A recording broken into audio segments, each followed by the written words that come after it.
Break के बाद कमाई करने में आप सभी का स्वागत है। चलिए अब थोड़ा सा इस बाज़ार को फंड मैनेजर्स के पर्सपेक्टिव से समझते हैं और इस वोलेटिलिटी के बीच में और दो तीन अगर आप बड़े इवेंट्स को देखें जो पीछे गुजर गए सितंबर में, यूएस में रेट कट, भारत में आरबीआई का स्टांस में चेंज और kick start of this earning season और जियोपॉलिटिकल टेंशंस, क्रूड का 74 की ट्रैजेक्टरी में स्टेबल होना। अनुरुद्ध जी, मैं ये सारे के सारे आई थिंक वेरिएबल्स आपसे बातचीत करने से पहले काउंट करा रहा था क्योंकि हमने क्या क्या नहीं देख लिया। वर्ल्ड वाइड एक रेट कट की प्रोसेस शुरू हो गई, हमारे यहाँ स्टांस में परिवर्तन, सब कुछ देखते हुए बाजार ने एक आई थिंक बहुत ही टर्बुलेंस वाला फेज देखा है बीते 10 दिन में। बट 25,000 के आसपास निफ्टी स्टेबल होता हुआ, Nifty bank closer to I think 52,000। अभी यहाँ से रिस्क रिवॉर्ड रेशो लग कैसा रहा है आपको मार्केट में? नमस्कार वीरू जी। यहाँ से रिस्क रिवॉर्ड रेशो, जैसे मैंने पिछले बार भी आपसे बात हुई थी, कि हमें लगता है कि एक चीज बहुत क्लियर है कि ओवरऑल ब्रॉडर मार्केट्स जो हैं वो एक्सपेंसिव हैं। अगर आप ग्रोथ शेयरों में भी देखिए जिनमें बहुत अच्छी ग्रोथ आ रही है, चाहे वो अ, ये एएमसी शेयर्स हैं या वो फार्मास्यूटिकल्स के शेयर्स हैं या फिर पहले पब्लिक सेक्टर एंटरप्राइजेस, वैल्यूएशंस इस लेवल पे पहुंच गई हैं जो हमें लगता है कि बहुत लंबे टाइम तक सस्टेनेबल नहीं है। But it is a liquidity driven rally, और लिक्विडिटी इंडियन मार्केट्स में इतनी ज्यादा है कि ये मार्केट को टूटने दे नहीं रहे, और वैल्यूएशन इतनी ज्यादा है कि मार्केट को बहुत ज्यादा चढ़ने दे नहीं रहे। तो जैसे आप अभी शो से पहले बोल रहे थे, कुछ स्टॉक्स, कुछ लार्ज कैप स्टॉक्स बहुत अच्छी वैल्यूएशंस पे अवेलेबल हैं, कुछ उनमें से 200 डे मूविंग एवरेजेस पे अवेलेबल हैं। तो लार्ज कैप्स जो हमारा लार्ज कैप सेक्टर है उसमें हमें लगता है फिर भी रिस्क रिवॉर्ड रेशो आज भी फेवरेबल है। बट जो हम बोल सकते हैं ट्रेंड में स्टॉक्स हैं जिनके बारे में, जिनकी ग्रोथ के बारे में बहुत देखा जा रहा है, उनके साथ साथ मुझे लगता है कहीं हमें उनकी वैल्यूएशंस पे भी ध्यान देना चाहिए, क्योंकि जब एक बुल रन अपनी लास्ट लेग में होता है उस टाइम पे किसी भी वैल्यूएशन को ग्रोथ से जस्टिफाई करा जाता है, और मुझे लगता है वो सेम केस अब यहाँ पे हो रहा है। और कहीं ना कहीं हमारे जो इन्वेस्टर्स हैं उनको भी ये देखना चाहिए कि मार्केट में जो पिछले एक साल में हुआ है उसको अगले एक साल में आना या रिपीट होना बहुत बहुत मुश्किल है। और कहीं ना कहीं हम सबको अपनी जो एक्सपेक्टेशंस हैं बाजारों से वो कहीं ना कहीं थोड़ी टोन डाउन करनी पड़ेगी। ओके, यानी आप equity as a asset class उसमें यहाँ से बहुत बड़ा मूव नहीं एक्सपेक्ट कर रहे हैं। मैं कुछ देर के लिए इक्विटी से हट के, अगर आपका इक्विटी पे ये व्यू है, मान लीजिए आप एआईएफ होते तो आप किस चीज़ पे फोकस करते हैं? सर देखिए, हमने तो इक्विटी करी है, शुरू से 17 साल से इक्विटी कर रहे हैं, तो और एसेट क्लासेस कम समझ आते हैं। लेकिन ऑल्टरनेट एसेट्स, जैसे अगर मैं अब खुद की बात करूं तो कहीं ना कहीं थोड़ा बहुत हम सर्टेन पोर्शन डेट में जाना शुरू जरूर करा है हमने, क्योंकि हमें लगता है कि हाँ, यहाँ पे रिस्क रिवॉर्ड रेशो बहुत हमारे फेवरेबल में नहीं है। पर हाँ, जैसे मैंने बोला, लार्ज कैप्स पे हमें कोई लंबी चौड़ी प्रॉब्लम नहीं दिखती। अगर हम निफ्टी 50 की बात करें तो हमें एक ऐसा लगता है कि निफ्टी 50 अभी भी अपने हिस्टोरिकल वैल्यूएशन के हिसाब से सही जगह पे खड़ा है। और बस थोड़ा सा ये डर लग रहा है मार्केट में इस टाइम पे कि जो फोमो की वजह से मार्केट में पैसा आ रहा है, और एक्सपेक्टेशंस भी उसी हिसाब से है मार्केट में कि पिछले 6 महीने में या एक साल में जो पैसा मार्केट में बनाया गया है इन ब्रॉडर मार्केट्स, वो कहीं लगता है कि नहीं बनेगा आगे।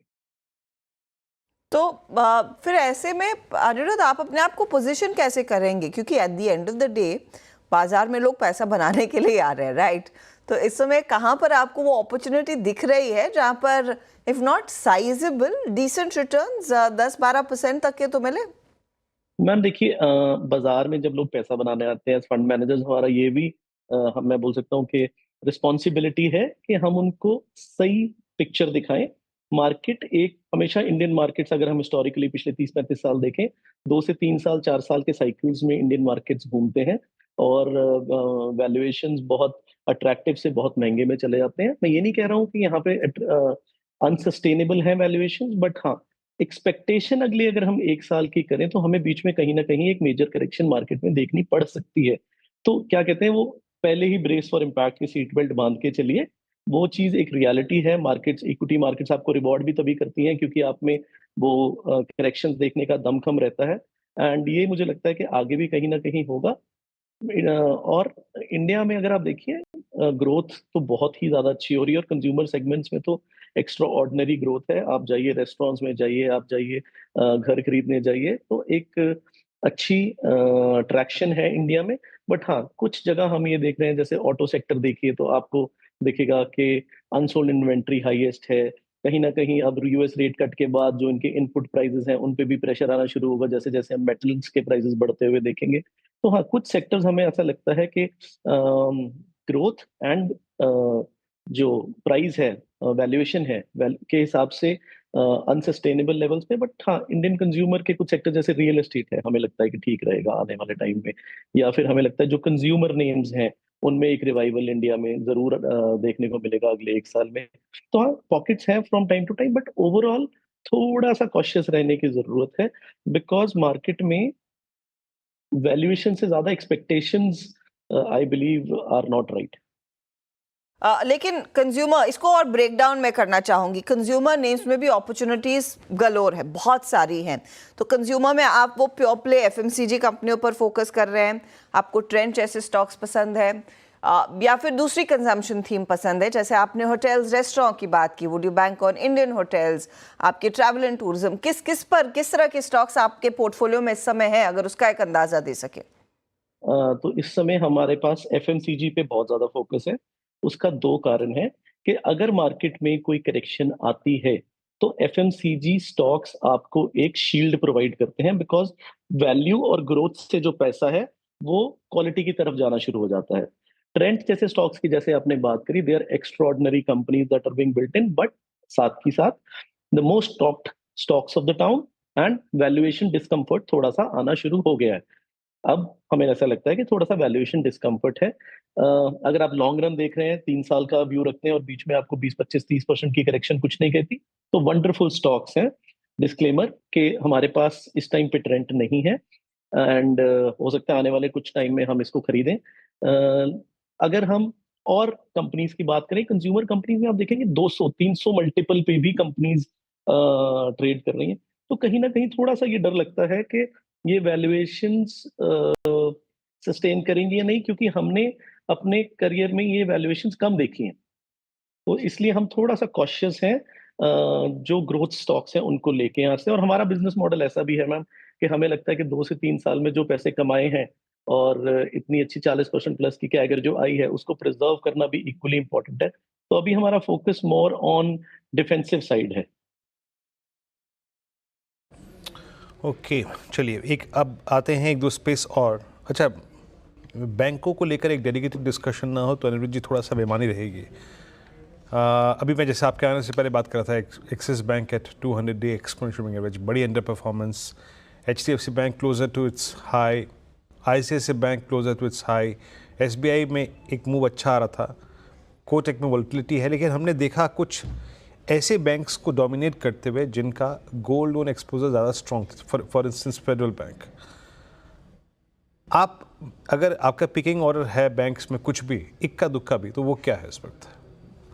मुझे सर जो ये बैंक्स 200 डे मूविंग एवरेज के पास मिल रहे हैं, जिनमें वैल्यूएशन कंफर्ट है, मुझे ये बैंक्स इस टाइम पे दूसरी चीजों से बेटर लग रहे हैं, because I am planning my portfolio for the next 1 year.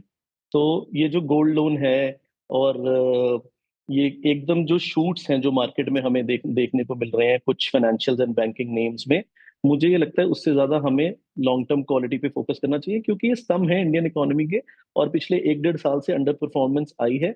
और कहीं ना कहीं मार्केट्स में आप ये देखिए कि जो पोर्टफोलियोज या जो फंड्स पिछले 1-1.5 साल में अंडर परफॉर्म कर रहे थे, पिछले 1-2-3 महीने में वो अब फ्रंट लाइन में वापस आने शुरू हुए हैं। Why? Because markets have a tendency to reverse to means.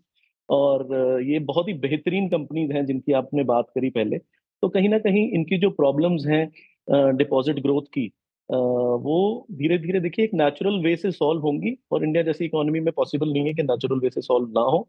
तो हमें कहीं ना कहीं लगता है कि इनमें वापस ट्रैक्शन आएगी।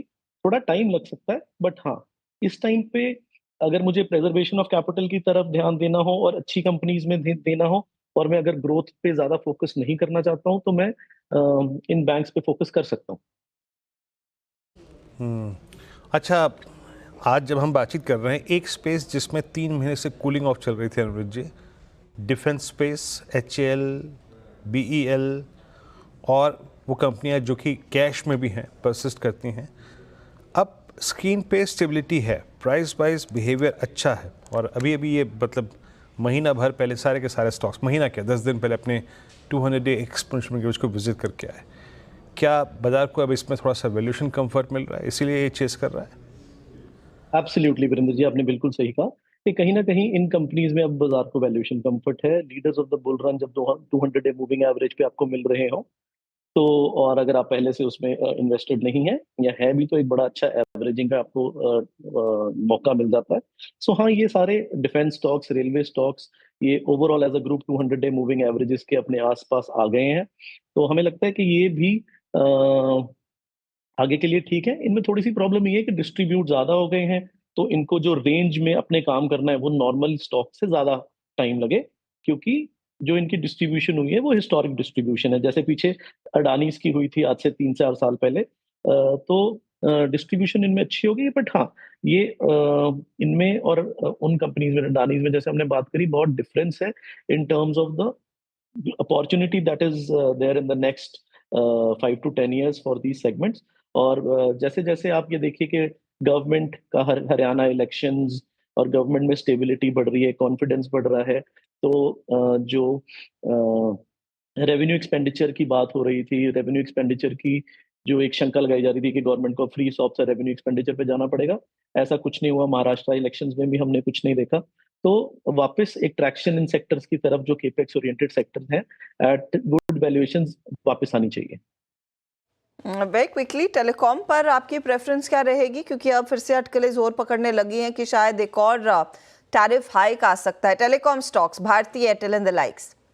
बिल्कुल मैम, इसमें हमें लगता है कि क्योंकि एक इन्वेस्टमेंट साइकिल तो चल ही रहा है, और टैरिफ हाइक्स, हमें भी लगता है कि एक टैरिफ हाइक हमें बहुत ही जल्द देखने को मिलेगा। बट हम इसमें फोकस करेंगे क्वालिटी कंपनीज पे, और अगर हम टेलीकॉम की बात करें, सबसे बड़ी क्वालिटी कंपनी हमें भारती एयरटेल ही लगती है। तो भारती एयरटेल मुझे लगता है कि हमारे पोर्टफोलियोज का एक लॉन्ग टर्म पोर्टफोलियो का, आज जो आप 3 से 5 साल के लिए लेके चलते हैं, उसका एक पार्ट जरूर होना चाहिए।